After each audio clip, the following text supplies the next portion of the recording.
Breaking tonight, President Trump's classified documents case in limbo as a judge indefinitely postpones a trial. That decision coming less than 2 weeks before the trial was set to get underway. The federal judge saying there are a number of questions that need to be answered before the case goes to a jury. The details just coming in. Also tonight, Stormy Daniels, the most anticipated witness at the core of former President Trump's hush money trial, takes the stand. The adult film star testifying in extreme detail about her sexual encounter with Trump. At times, the judge saying her explicit recollection went way too far. The heated moments on the stand over the payment that bought her silence. Tornado outbreak, massive twisters carve a destructive path across 7 states. People rescued from destroyed homes in the middle of the night. Those dangerous storms now on the move. 18 million at risk, with Chicago and Indianapolis in the threat zone. Ukraine foils a Russian plot to kill President Zelenskyy. The assassination attempt, an alleged gift to Russian President Vladimir Putin for his inauguration. The details of the plot and what we know about the 2 people arrested for treason. Betting before 18, an alarming surge in teens placing wagers despite being below the legal age on sporting events. One high schooler speaking a top story why he thinks the issue is getting out of hand. Plus, Panera dropping its controversial charged lemonade. The restaurant chain phasing out the beverage linked in wrongful death suits. And special delivery. A postal carrier shocked to find letters written by a World War II soldier in his bin 80 years after they were originally sent. What happened here? His emotional mission to return those pieces of history. Top story starts right now.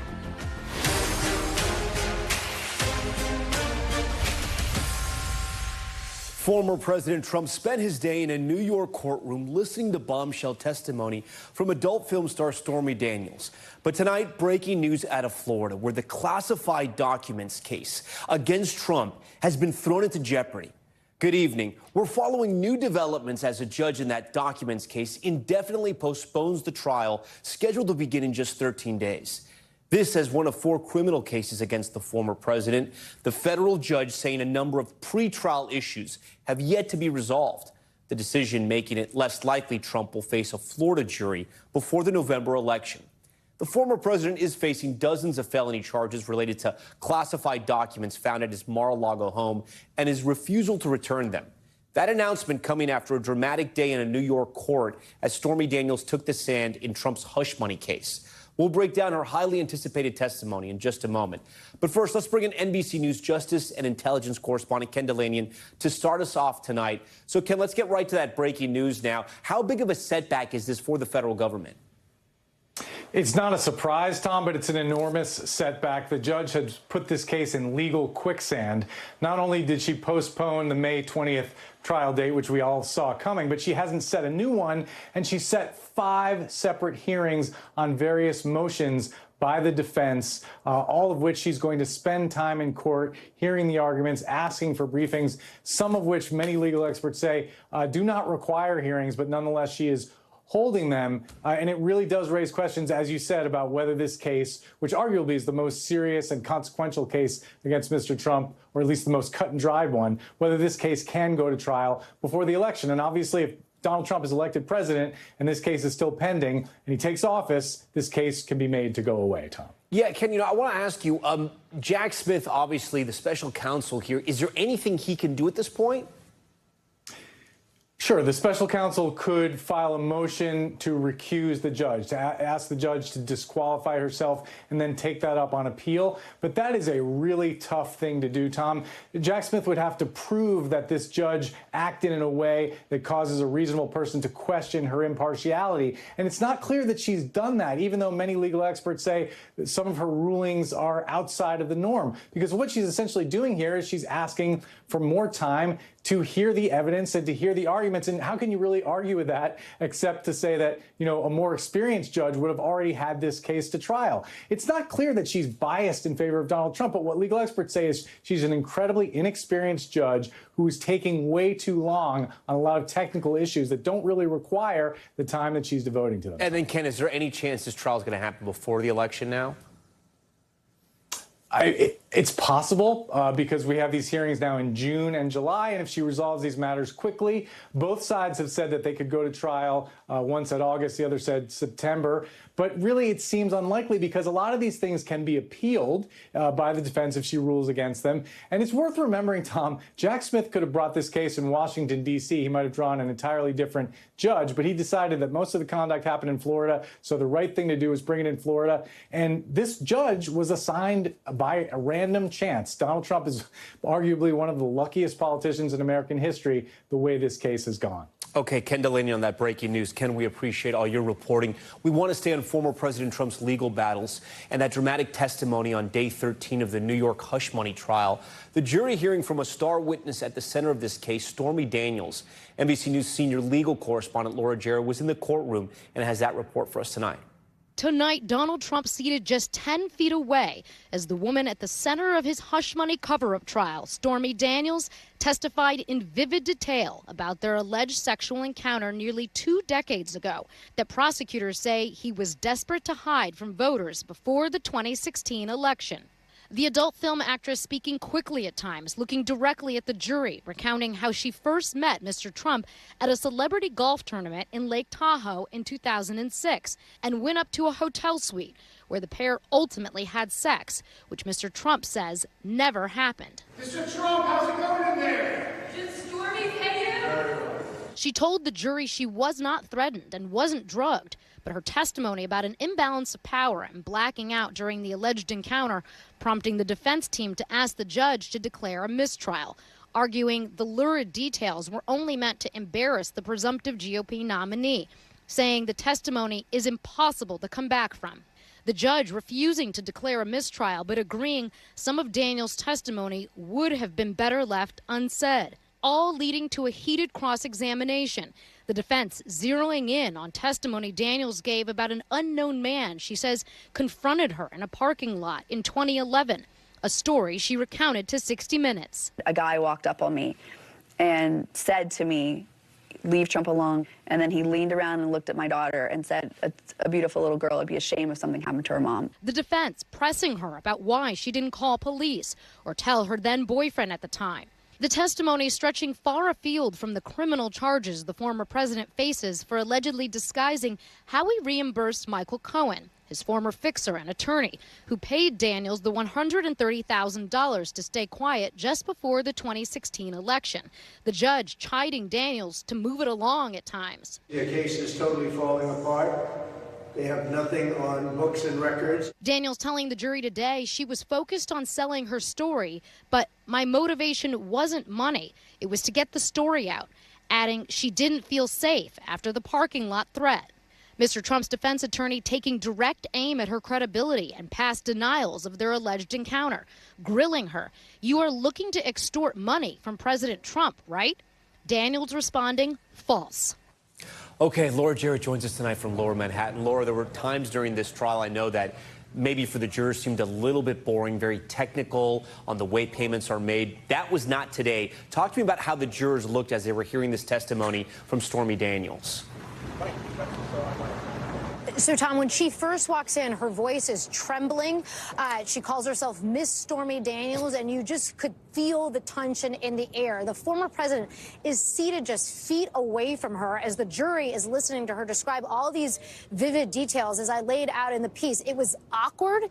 It was uncomfortable at times. The jury was looking away from her at certain times, taking notes. Other times, she's making direct eye contact with all of them, and it's all very focused. But they certainly sort of I think lost a little bit of attention as she was describing some of their later encounters, not the alleged encounter as we all know it, but some of the later back and forth conversations they had. I think their attention waned. The judge was really trying to force her to stay on track and not meander in her testimony, and that was something she really struggled with, Tom. You know, in a moment, we're going to break down her testimony, but since you were in court, I do want to ask you, you know, there was a point there where the judge sort of admonished her for going a little too far, saying a little too much. Did prosecutors lead her down that road, or did she sort of take that and go a little further than she should have? Part of the problem is that the alleged encounter is not the crime here, right? The sex is not the crime. As prosecutors say, it's the cover-up that is the crime. And so the judge has allowed them a little bit of leeway to tell that story because they say it's what he was trying to cover up. But the judge has tried to cabin it and narrow it down. But where the boundaries of that is really anybody's guess. And it was kind of question by question. And she would sometimes take a question and run with it and answer way beyond what the prosecutors asked her. But they needed to try to get out at least the basic facts so the jury could understand what they say he was trying to cover up and to try to explain why it could have been so damaging if the voters had found out about it in the fall of 2016. I think at the end of the day, Tom, the jurors were probably left with a very clear impression of what she says happened, and clearly they're going to soon hear about Mr. Trump's all of his denials. So, and then finally, Laura, we know the Stormy chapter isn't over yet in this trial. She's back on the stand Thursday? She is, and she was questioned a lot about today, her motivation, and sort of pressed on some credibility issues, some past inconsistent statements, but she was not pressed on the alleged encounter in question. Tom, voices were raised. The defense team, Susan Nichols, went at her very hard, but she didn't actually question her about the alleged sex. And so I'm looking to see Thursday about how far they want to go down on that road, since they say this is the type of stuff that's inflaming the jury, Tom. Yeah, it could get heated again on Thursday. Okay, Laura Jarrett for us outside the courthouse. Laura, we thank you for all your reporting. For more on the bombshell testimony of Stormy Daniels today in Trump's New York hush money trial, I want to bring in our legal experts tonight. NBC News legal analyst Angela Senadella and Sarah Azari, a criminal defense attorney. We thank you both for being here tonight. Angela, I'm going to start with you. We're going to have you play the role of the prosecution here, if you will. What did this have to do with Trump, the businessman, committing fraud? I'm trying to understand why all the pointed questions about the alleged sexual affair in the hotel room. What did this have to do with the crime? Or was this done to embarrass the former president, as his team is saying? So all the above, but I do think a couple things were effective. First, it's the origin story. It's the motive. It's the allegation that this is the reason why the entire criminal scheme unfolded. And it was from the mouth of the woman who was there in the room, the only one who knows how it went down, allegedly, according to her version of the story. The second thing, though, is that it closed the loop on the money. So that is the basis of all of this business fraud allegation, that what was claimed to be legal services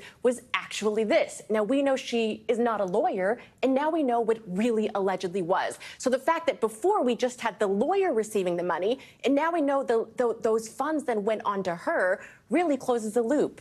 Okay. So, Sarah, you know, the defense's motion for a mistrial happened here. The judge said it wasn't warranted, but he did agree that some of the color Stormy Daniels added may have crossed the line.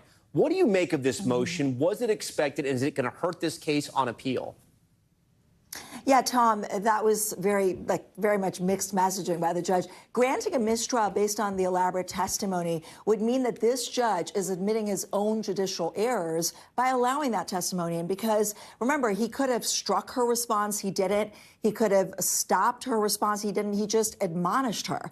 And so, of course, he was going to deny that motion. But I expected the motion, and I expected the denial. I believe that, just like any other trial, what we're seeing is objections and motions being brought to make a record and preserve that record for appeal. Because if Trump gets convicted, you better bet he's going to appeal his conviction. So, Angela, did the prosecutors make a mistake here? Did they go too far with Stormy Daniels, setting up the scene that Sarah just set up here with this mistrial? And if there is a verdict that doesn't go Trump's way, he goes to appeal. And then, hey, the judge is on the record saying she went too far. So I don't think so. This happens all the time where the judge requires certain things to be struck from the record. And I think the prosecutors knew exactly what they were doing. And they knew this judge was not going to grant a mistrial. So that said, the damage that was done to Trump's character was so significant that I think the prosecutors played it perfectly. Sarah, talk to me about the defense's strategy here, right? Because I'm trying to understand it. They went very hard against Stormy Daniels, but it was more about her wanting money and where she was financially in her life. Explain to me why they would want to sort of, I don't want to say trash her, but almost trash her on the stand in front of the jury when they had already won some points with the whole mistrial situation. Yeah, I mean, to me, there was a very stark difference, Tom, between Stormy on direct and Stormy on cross. She went from relatable and measured to like very on guard and punchy. And there were a lot of questions about money, as you said, you know, getting a name and fame because of Donald Trump, retaliation for failing to get her on The Apprentice, and then the disgust and regret she had because she had sex with them and she regretted it.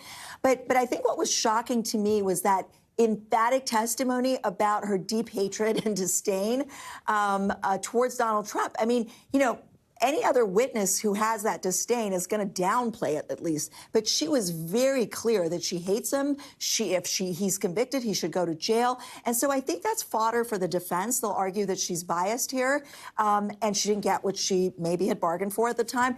But I think she has something much bigger going for her, Tom. She was very, very likable. She connected with this jury. She looked at them. She said us. She said we. And that was very effective, even though usually that's what an expert does.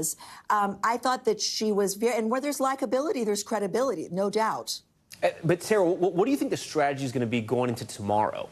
Or Thursday, I should say, on the cross-examination? What more do they have to do with Stormy Daniels to try to win their case? Well, I think they're going to go for her credibility, not so much about, like Angela said, the actual details of the sex act, but money as motive. You know, that publicity that she's talking about, saying I wasn't after money, I was after getting my story out. You know, there's more longevity with publicity, and that longevity turns into money. So even though it's not immediate remuneration, that's still money. And so I think they're going to really try to nail her on the fact that she was after something very specific. She didn't get it. It's retaliatory. She's not credible because she had money as motive.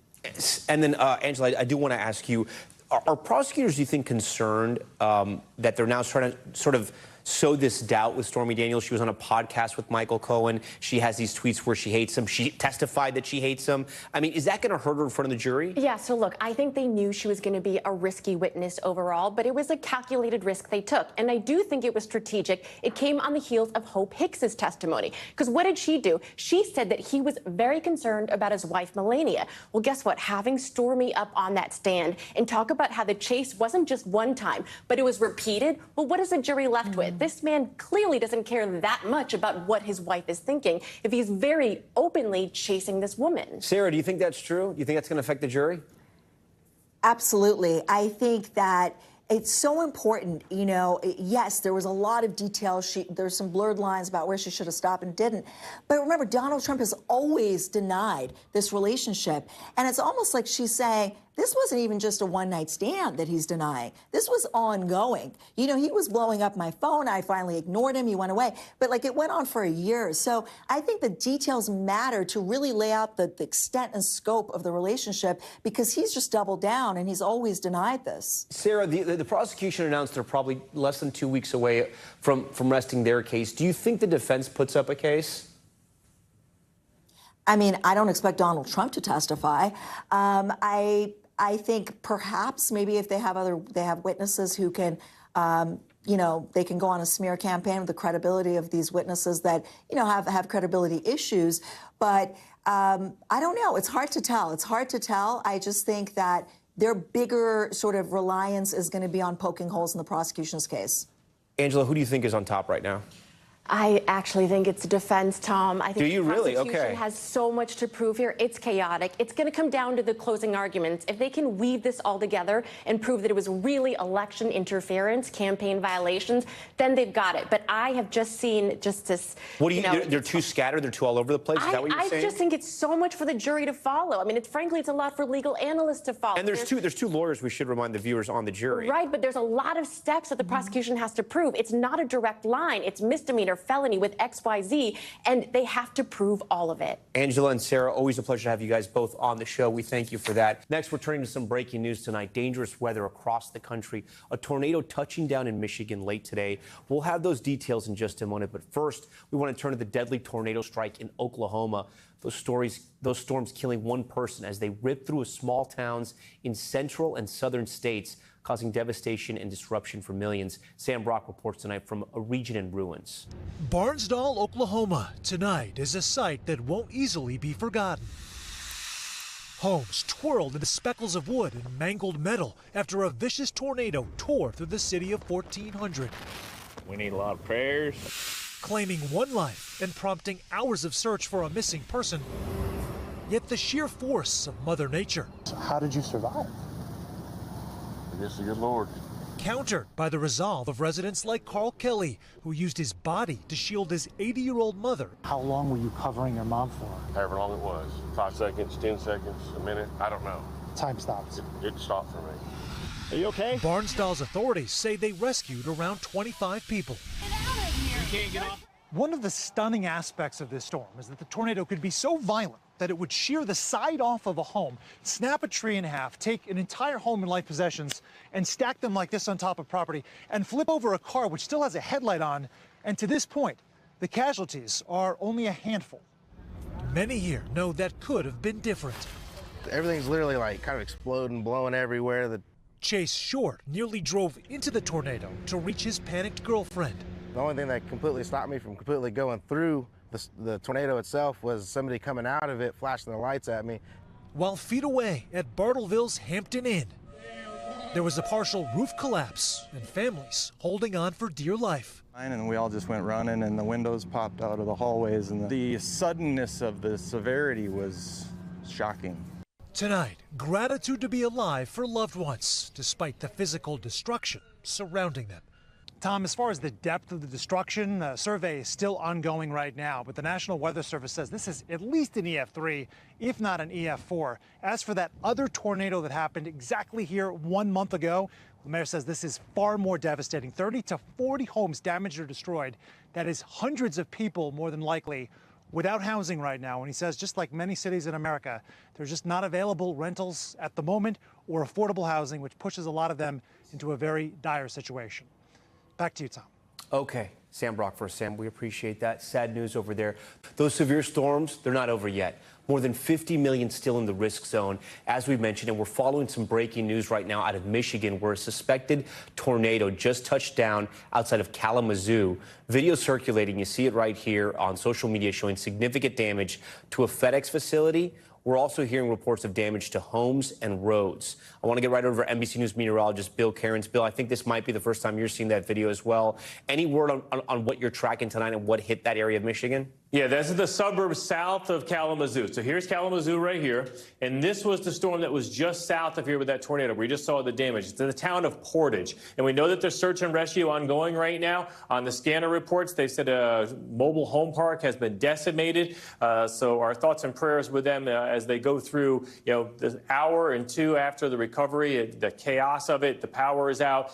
Phone lines are down in the area. And that's taking place right here just south of Kalamazoo. And unfortunately, another storm is right over the top of them. Like, this isn't an old radar. So that storm was here. This is a new tornado warning for the same area that was just hit. And you see this little icon here? Just outside of where the tornado hit about an hour ago, a new tornado was just reported in the last minute. So, I mean, you can imagine the chaos of that. So you got all the search and rescuers going over, trying to see if, rescue people, help the injured. And then you have another tornado warning and a tornado, right next door. So I'm sure that that's caused a lot more chaos.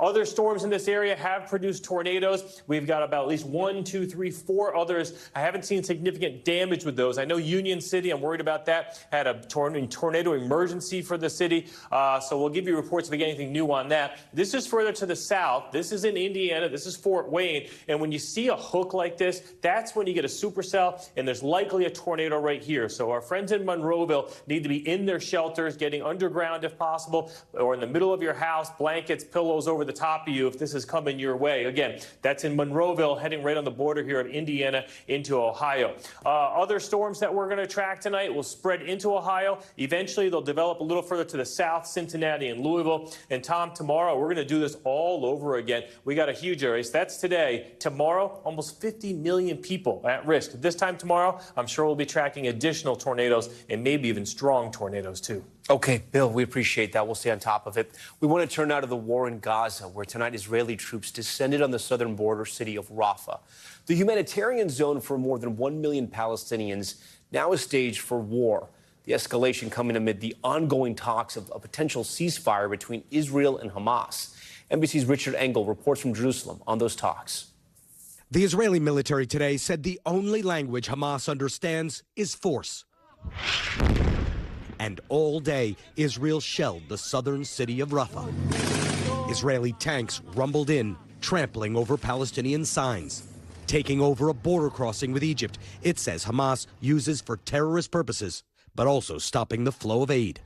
The White House says the operation is limited, not Israel's long-anticipated major offensive, which President Biden opposes because the city is packed with more than 1 million civilians ordered by Israel to come here for their safety. Israel's defense minister says the operation is designed to pressure Hamas to free its hostages, but that Israel is also prepared to make concessions to bring them back. As we're learning more about Hamas's counteroffer, claiming it will free all hostages in stages in exchange for releasing Palestinian prisoners of Hamas's choosing and a full Israeli withdrawal from Gaza. Israel says the proposal doesn't meet its security needs. Prime Minister Benjamin Netanyahu dispatched a negotiating team to Cairo to discuss the proposal. But today, he sounded dismissive, calling the offer an attempt to sabotage the Rafah operation, which he said is vital to destroying Hamas. In Rafah today, our crew filmed at one of the only remaining hospitals, where Mohammed Abu Amra cries for his 9 sisters, brothers, and niece, all killed in an Israeli strike today. He's racked with guilt. He invited them to stay in his home because it's further away from Israel's new positions. Then, he says, for reasons he doesn't understand, Israel bombed his house. No one is left, he cries. It's just me, and the rest are here. The CIA director is in Cairo, along with negotiators from Israel and Hamas. The Israeli military says it will intensify its operations in Rafah unless there's a deal. Tom. Okay, Richard Engel for us. Richard, thank you for that. We want to stay overseas now, but to Ukraine is where we head, where officials there say they thwarted a plot to assassinate President Volodymyr Zelenskyy and other top military figures. 2 colonels responsible for protecting Ukraine's top officials were detained on suspicion of treason for trying to carry out a plan by a Russian spy agency.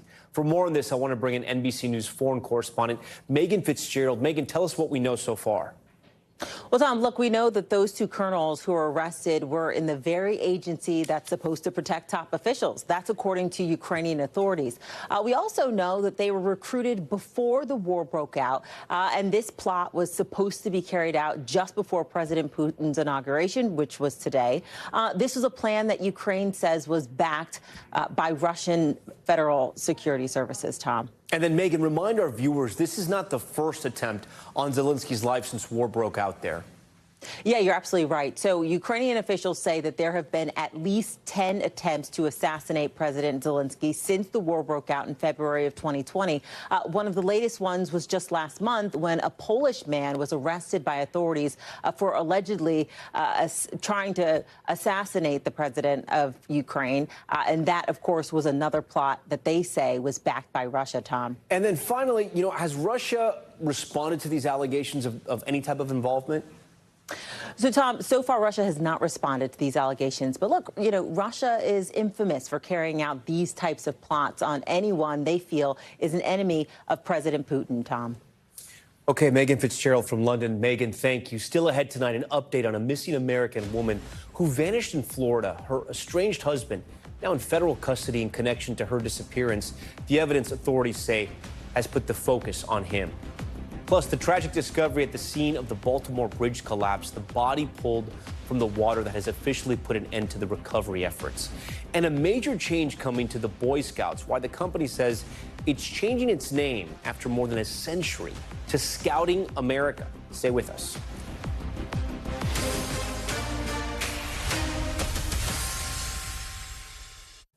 Back down with an update on the search for a Florida woman who went missing in Spain more than 3 months ago while she and her husband were in the process of getting divorced.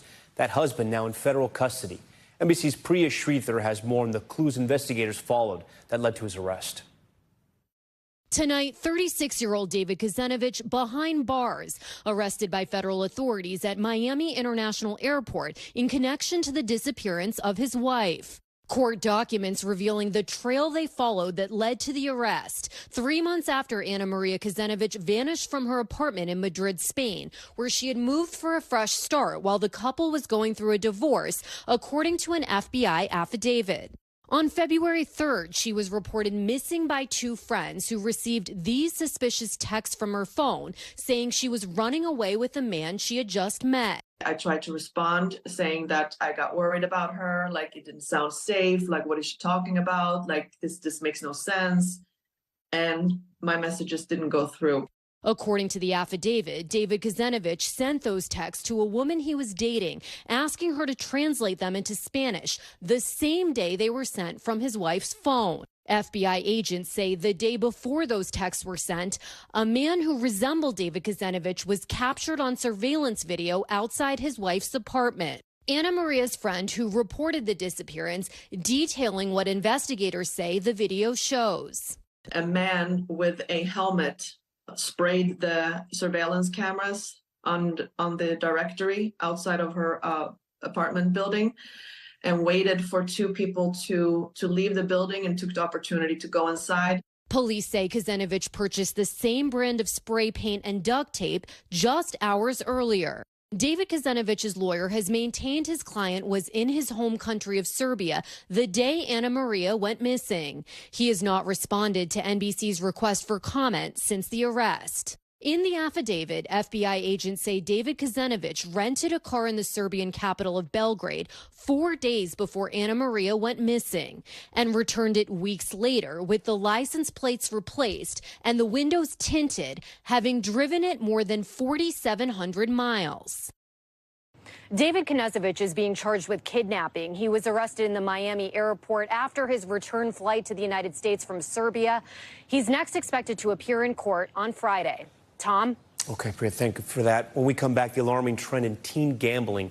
A new article published in the New York Post reporting 60 to 80% of high school students reported gambling with real money in the past year. The teen author of that article joins Top Story, along with an expert in adolescent gambling research, what they believe is leading the surge and why it could create harmful behavior for life. We'll explain.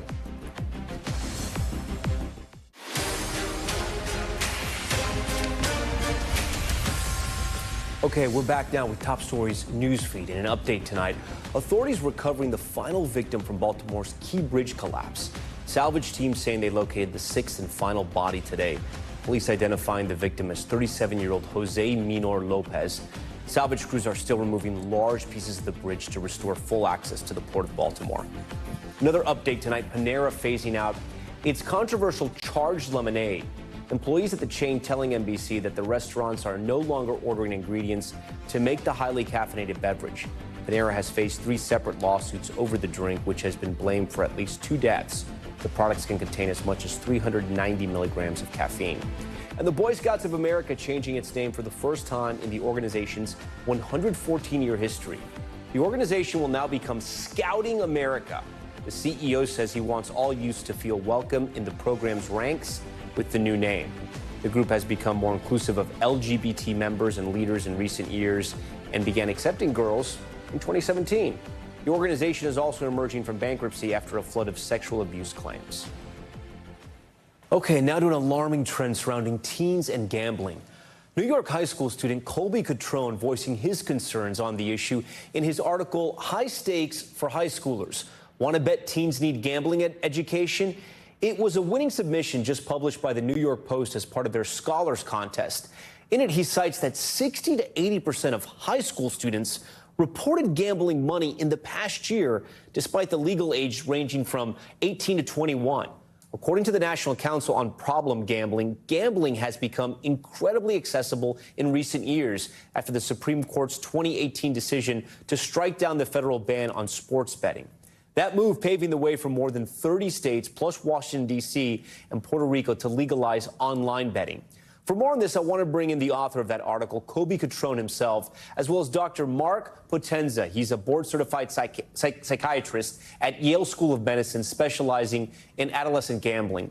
Thank you both for being here. Colby, I'm going to start with you. First, congratulations on the article being published. Talk to me about why you decided to write about this and why it's so important to you. Yeah, thanks so much. Thanks for having me on the show today.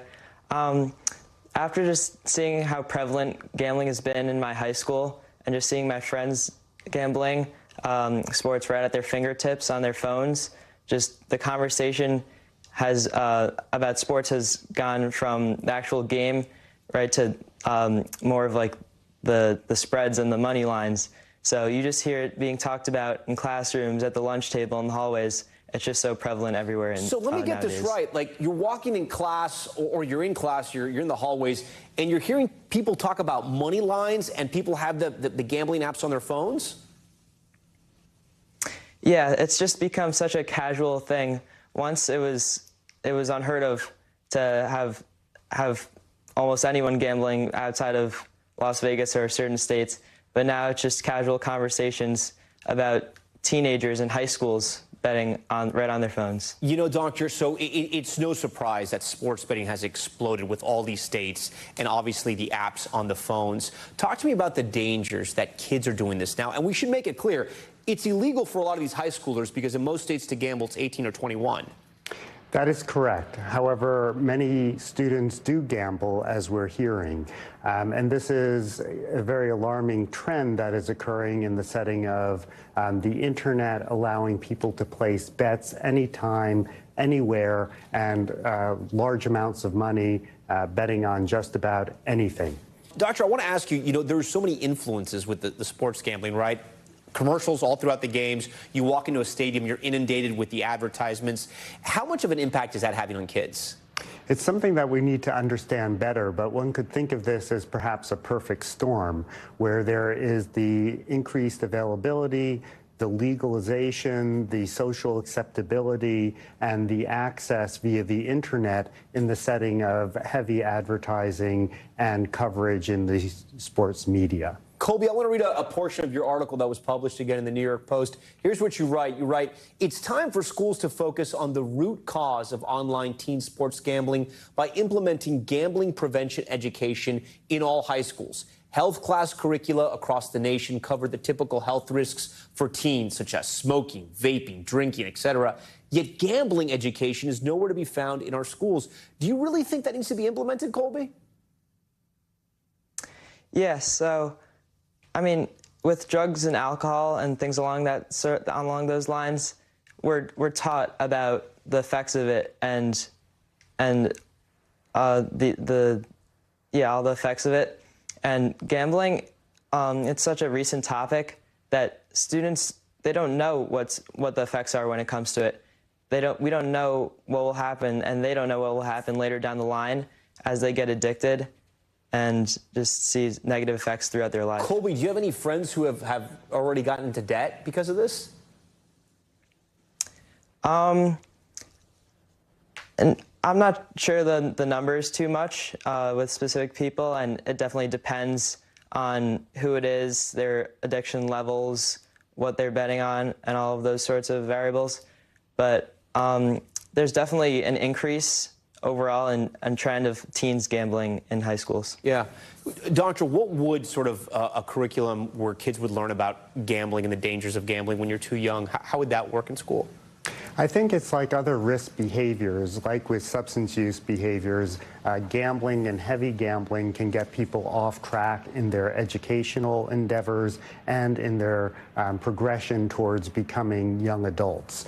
So it's very important to understand the risks that are associated with underage gambling. Are you seeing already young patients? Are kids coming in where you're surprised at how young they are?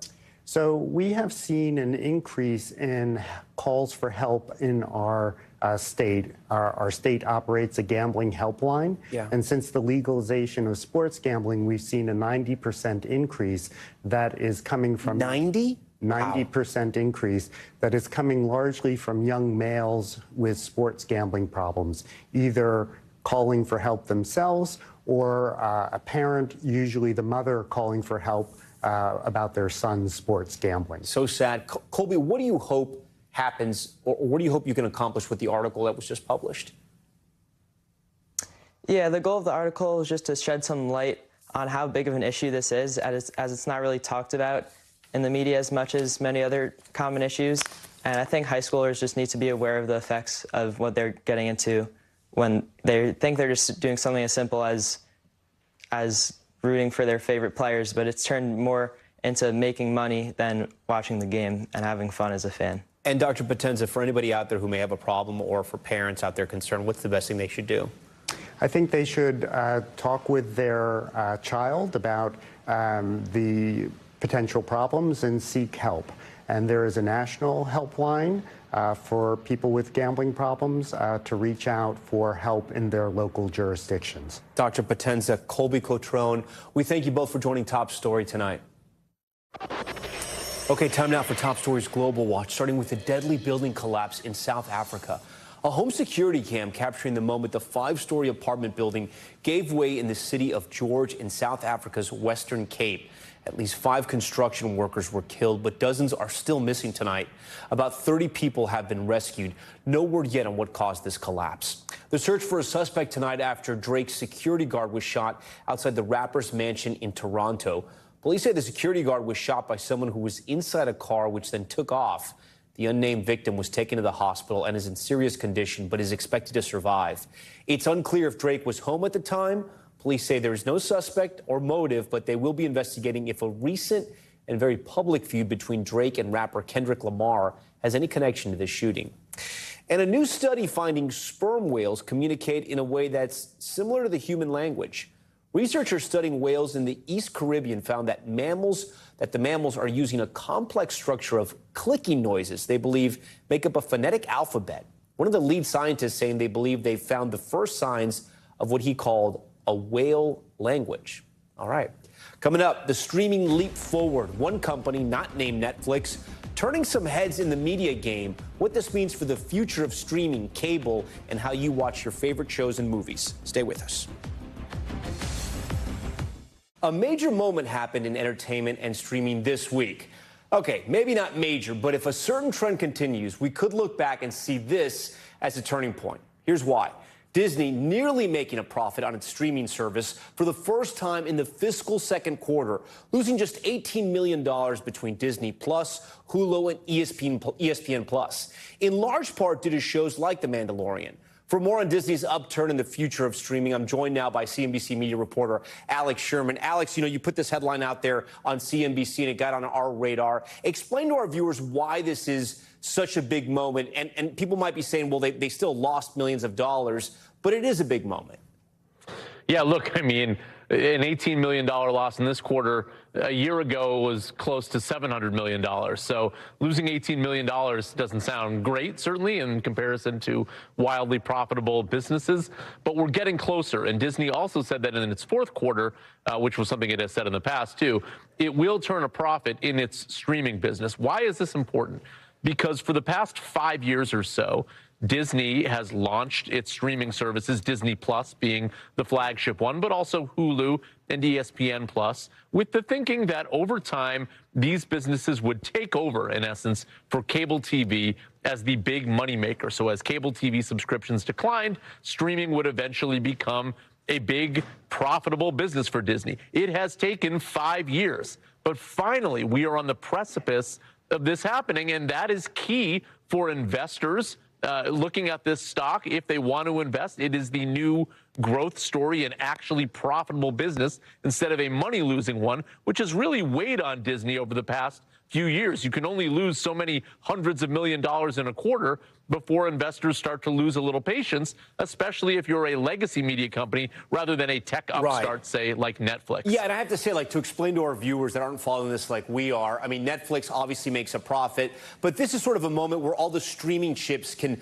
maybe see some land out there, right? And it's not a mirage anymore. What do you think the secret sauce was for Disney? Because I know they added new Disney Plus subscribers, and that's sort of surprising to me in the sense that, and this is all anecdotal, but you talk to parents, I'm a parent, the Disney Plus platform doesn't change a lot. Kids can kind of burn through it. They don't offer as much new material as, say, a Netflix does. So how are they still bringing so many subscribers in? So this is multi-pronged. One thing that happened in this past quarter was Disney signed sort of a landmark deal with a pay TV company known as Charter, which many viewers watching this perhaps get their cable TV or their internet from Charter. In that deal, all Charter subscribers that already paid for ESPN got ESPN Plus for free and got some other Disney content for free that maybe they didn't have before. So that deal with Charter, including Disney Plus, helped bump the subscribers up of Disney Plus, because suddenly these customers that maybe never had got Disney Plus before now are getting it included in their bundle. Also, Disney has done a really good job of bundling ESPN with Hulu and Disney Plus, offering those 3 services for a cheaper price than it could for each individual service. That, too, has enticed people to sign up for all 3 services. Then, look, the last one here, I think, is that in the grand scheme of things, Disney has reached profitability actually by cutting back. Disney has cut billions of dollars from content spending and overhead in order to get closer to profitability. So that is not some sort of grand, great story. It's by cutting that Disney has gotten closer to profitability. It's something that investors like, but only to a point, because in the long term, they're looking for growth. Yeah, and you need that new content because people are watching so much. Okay, so that $47 million profit for Hulu and Disney Plus, right, if you take ESPN out, it is encouraging. But cable, just a decade ago, was garnering more than $10 billion in ad commitments. Will streaming ever command that kind of cash? Will they get near that territory? Look, we don't know is the short-term answer. This is the whole question with the transition of media. The idea, as I said before, is that one day streaming will take over for cable and will basically replace the revenue lost from cable with streaming. But we don't know if we'll ever get there. It is possible that the cable business will just get more eyeballs than the streaming business will ever get. The good news for Disney is that streaming is global. So if you look at Disney Plus subscribers, it's well over 117 million core Disney Plus subscribers today. That's way more people than ever subscribed to cable TV in the United States, which had a peak of about 100 million. So theoretically, streaming offers Disney a longer growth ramp because it can go to all different countries in the world and give their product for different prices. So that's the good news. The bad news is we don't know if the dollar amount of the advertising will ever be as big on streaming as it's been on cable. Before we go, Alex, some people who hold Disney may be saying, wait a minute, they turned a profit. Disney Plus is looking up and up, but the stock took a hit. What happened there? Yeah, I think a lot of people that have been in the stock recently have actually been in it for the parks business because the media business has suffered, as I said, with the streaming businesses losing so much money. The parks business actually offered a forecast that maybe was a little bit weaker than analysts thought in terms of demand going to the parks. So that's why I think we saw the stock sink almost 10% today. A lot of those investors were in the stock for the parks, which has been so good for Disney over the past several years. Alex Sherman, our good friend and colleague from CNBC. Alex, always great to have you on Top Story. Coming up, the incredible discovery of postal worker finding long-lost letters from World War II. His search for relatives of that war veteran and the emotional moment he delivered them, a family treasure. That's next. Finally tonight, the pieces of history found. A postal worker in Texas stunned to find a soldier's letters from World War II at the bottom of his bin. That mailman, a veteran himself, setting out on a mission to find the intended recipient, eventually driving hundreds of miles to make that very special delivery. Valerie Castro has this one. The stamp reads U.S. Army Postal Service, dated December 1942, a few years out of date from what letter carrier Alvin Gaucher usually sees at his Grand Prairie, Texas post office job. Well, I was getting ready for my route, found basically some letters that were dated back to 1942, so World War II. Dispatches from the South Pacific and from Alaska, some handwritten and some typed. One reading, I feel much better after the mail call we had last night. All sentiments that resonated with Alvin, who penned plenty of his own letters home while serving in Iraq. Being a veteran myself, World War II, and I'm like, man, this is like some history because once again, mail boosts morale for all soldiers. So my main thought was I have to find this family. That mission led Alvin far from his normal postal route to a home hundreds of miles away in Jackson, Arkansas. I'm delivering the mail to Arkansas. I'm very excited and very tearful. These letters, a key part of Joanne Smith's family history, recently lost in the mail system when a package from another family member in Tennessee was shipped across the country. It didn't look like someone had opened it, the package came apart. The original sender back in 1942, Joanne Smith's brother, Marion Lamb. For me, it's a connection with my family. She could hardly wait to read these letters for the first time. Ask Joanne if she remembers me. thankful for the letter carrier who went out of his way to see this delivery through to its final destination. I just appreciate Alvin. He has really gone out of his way. People connect on different levels, and I feel as connected to Alvin as I do my family. He made Mom cry. We thank Valerie for that story. We thank you for watching Top Story tonight. I'm Tom Llamas in New York. Stay right there. More news on the way.